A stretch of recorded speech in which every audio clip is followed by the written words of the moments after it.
அன்பர்களே, நாங்கள் மனிதனுடைய மூளை எவ்வாறு இந்த யதார்த்தத்துடன் பொருந்தி இருக்கின்றது என்று பார்த்தோம்.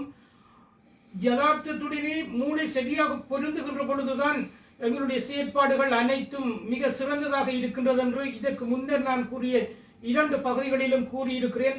அவ்வாறு யதார்த்தத்துடன் நாங்கள் ஒன்றித்து போனால்தான் மிகச் சிறந்த வெற்றியை அடைய முடியும், உண்மையான மகிழ்ச்சியை அடைய முடியும். இந்த உண்மையான மகிழ்ச்சியையும் உண்மையான வெற்றியையும் உண்மையான சந்தோஷத்தையும் உண்மையான வாழ்க்கையின் அனுபவிப்பையும் அனுபவிக்காமல் பிணங்களாக வாழ்வதற்கு நீங்கள் பிறக்காமலே இருந்திருக்கலாம். எனவே வாழ்க்கையை உயிரோட்டம் உள்ளதாக மாற்ற வேண்டுமாக இருந்தால் நீங்கள் உண்மையாக இருக்க வேண்டும், யதார்த்தத்தை உணர்ந்து கொள்ள வேண்டும், யதார்த்தத்தோடு சேர்ந்து செல்ல வேண்டும். எனவே நீங்கள் வெற்றியில் மிகவும் சரியான திசையில் சரியான பொருளாதார அமைப்புக்கு அந்த திசையில் செல்ல வேண்டுமாக இருந்தால், அடுத்த பொருளாதார அமைப்பை நோக்கி நாங்கள் செல்ல வேண்டுமாக இருந்தால் வரலாற்று வளர்ச்சி விதிகள் என்ன சொல்கின்றது என்று பார்க்கணும். வரலாற்று வளர்ச்சி விதிகள் சில இருக்கின்றன. அளவு மாறினால் பண்பு மாறும், நிலை மறுப்பின் நிலை மறுப்பு, எதிர்நிலைகளின் பரஸ்பர ஊடுருவல் என்று இருக்கின்றன. ஒரு காலத்திலே பொது உடைமை இருந்தது, மிக தாழ்நிலையான பொது உடைமை இருந்தது. மக்கள் வேட்டையாடி ஒரு உயிரினத்தை பிடிப்பது, ஒரு விலங்கை பிடிப்பது, அதை அனைவரும் சேர்ந்து கொலை செய்து பிடித்து அனைத்தையும் சமமாக பகிர்ந்தெடுத்தார்கள். அதன் பின்பு நிலத்தை சொந்தமாக வைத்துக் கொண்டு மற்றவர்களை அடிமைகளாக வைத்திருந்தார்கள், பண்ணி அடிமைகளாகவும் கொத்தடிமைகளாகவும். அரச காலத்தில் இந்த நிலப்பிரபுத்துவத்துக்கு தொடர்ந்து முதலாளித்துவம் உருவாக்கியது. அந்த முதலாளித்துவம் உருவாகியதன் பின்னர் மீண்டும் சோசலிசத்தை தொடர்ந்து ஒரு பொது உடைமையின் நிலை உருவாகிறது. இந்த பொது உடைமை ஆரம்பத்தில் இருந்த பொது உடைமையை விட வலிமையாக இருக்கிறது. நிலை மறுப்பின் நிலை மறுப்பு என்று சொல்லப்படுகின்றது. இந்த வரலாற்று விதிகளின் ஊடாக நாங்கள் சென்றால்தான் மிகச் சரியான வெற்றியையும் உண்மையான வாழ்க்கையை நாங்கள் அனுபவிக்க முடியும், உண்மையான சந்தோஷத்தையும் பெற முடியும். எனவே அந்த திசையில் அடுத்த திசையில் இருக்கின்ற பொருளாதார அமைப்பைத்தான் நாங்கள் உருவாக்க வேண்டும். இப்பொழுது நீங்கள் பார்த்தீர்கள் என்றால் 850 வருடங்களுக்கு முன்னர் பராக்கிரமபாகுவினுடைய சிலை அவர் இருந்தார் என்று சொல்லி பார்க்கின்றோம். அதே போன்று அடுத்த 200 வருடங்களுக்கு பின்னர் எங்களுடைய இப்போது இன்றைக்கு பிறந்த குழந்தை கூட 200 வருடங்களுக்கு பின்னர் இருக்க போவது கிடையாது. அந்த காலகட்டத்தில் அதுக்கு பிறகு வர போகின்ற ஒரு பொருளாதார அமைப்பு எப்படி இருக்கின்றது என்பதை பார்த்து அந்த திசையிலே தான் நாங்கள் செல்ல வேண்டும். வரலாற்று வளர்ச்சி விதியின் அடுத்த திசையில் நாங்கள் செல்ல வேண்டும். அந்த திசையில் நாங்கள் சென்று கொண்டிருந்தால் தான் வெற்றி அளிக்கும். அதற்காக உடனடியாக உங்களை நாங்கள் கம்யூனிசத்தை உருவாக்கவோ பொது உடைமையை உருவாக்கவோ அல்லது புரட்சி செய்யுங்கள் என்று சொல்லவில்லை. புரட்சி செய்ய வேண்டுமாக இருந்தால் 2 சாத்தியக்கூறுகள் இருக்க வேண்டும். ஒன்று, அதை போதிய அளவு வெற்றி அடைய செய்யக்கூடிய மக்கள் அறிந்திருக்க வேண்டும். இரண்டாவது, அந்த நிலைக்கு தள்ளப்பட்டிருக்கணும். அதுவரைக்கும் நாங்கள் இந்த அறிவை அடுத்த தலைமுறைகளுக்கு கடத்தி கொண்டே இருக்க வேண்டிய ஒரு தேவை இருக்கிறது. அதுக்காகத்தான் நாங்கள் இங்கே மூளையை பற்றியும் மூளையின் இந்த இயற்கையான இந்த யதார்த்தகரமான சிந்தனையோடு சேர்ந்து செயற்படுகின்ற பொழுதுதான் வெற்றியை பெற முடியுமே என்பதையும் இத்தனை பகுதிகளாக உங்களுக்கு விவரித்துக் கொண்டிருக்கின்றேன். எனவே நாங்கள் ஒரு புதிய பொருளாதார அமைப்பை உருவாக்க வேண்டி இருக்கிறது. எல்லோருமே சேர்ந்து வேலை செய்யணும். அதாவது நாங்கள் ஒரு நவீன உலகத்தில் வாழ்ந்து கொண்டிருக்கிறோம். எல்லாமே மிஷினரி, எல்லாம் இயந்திர சாதனங்களை பயன்படுத்தி செய்ய வேண்டிய தேவை இருக்கிறது. அப்படித்தான் நடந்து கொண்டிருக்கின்றது.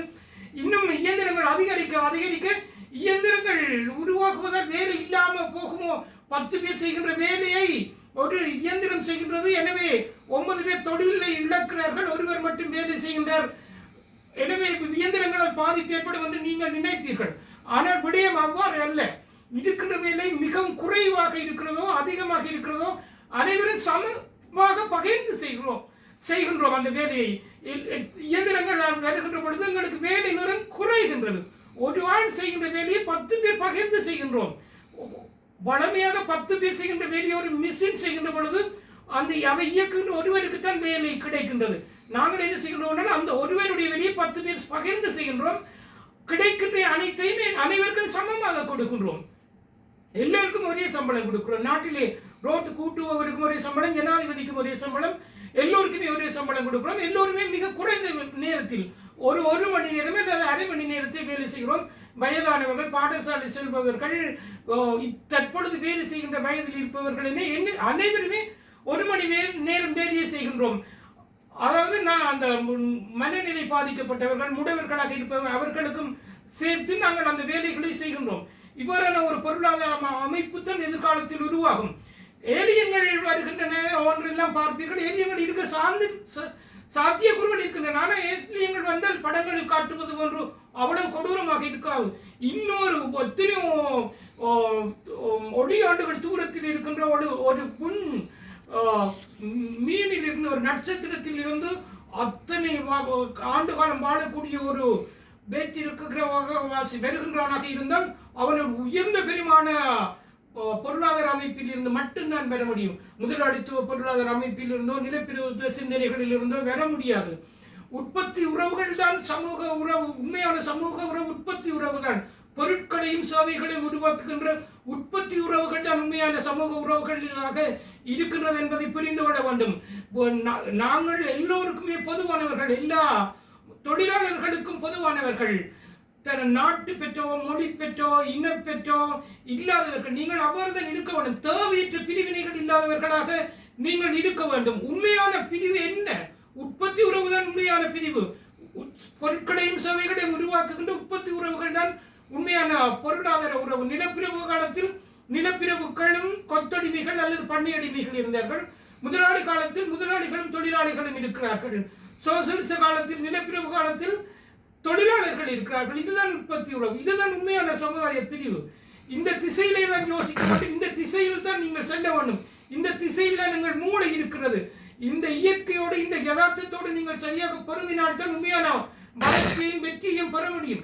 சில விதிவிலக்குகள் இருக்கின்றன. கொரோனாவுக்கு நாங்கள் எதிர்ப்பு நோயை எதிர்ப்பு வேக்சினை உருவாக்குகின்ற பொழுது அதிலே நாங்கள் கொரோனாவுடைய ஆன்டிஜனை மட்டும் நோய்படுத்தாத ஒரு வைரஸுக்கு கொடுத்தோம்.